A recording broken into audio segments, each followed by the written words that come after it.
Good morning day to mga kamananap. Namang nga nag-request ako guys nga si Brown Escapanyo. Shout out sa imo Brown Escapanyo sa imong request no. Ang request man good niya matod pa dol pa request dol unsa ano ang pinakamanyakis na hayop sa balat ng lupa. Mao na iyang request. So asa may pinakamanyakis din na hayop sa balat ng lupa?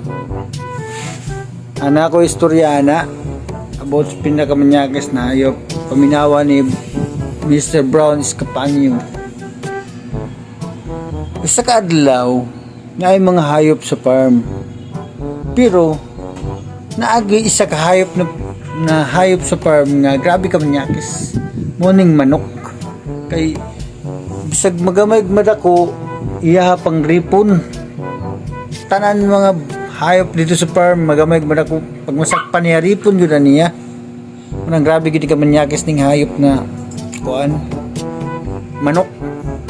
Sa kaadlaw kaning manok nangurog-kurog dito sa yuta. Man nakita sa mga kauban niya ng mga hayop. Mga kauban niya na hayop ba nga? Mamaterta na kang manuka ka, grabe ra ka manyakis. Karon gibgabaan na ka, kay nagkurog-kurog na ka sa yuta. Nakabalos sa gid nimo. Mamaterta na kang manyakis ka nga manuka ka. Imun dayo ng manok. Manyakis de tawag ninyo sa ako Sige lang. Kaya kung mahuman lang ko aning wati, kamo na po'y sunod. Daan mo sa ako. So, muna ang pinakamanyakis na hayop. Ang manok kay bisang wati. Diyan siyon yapon.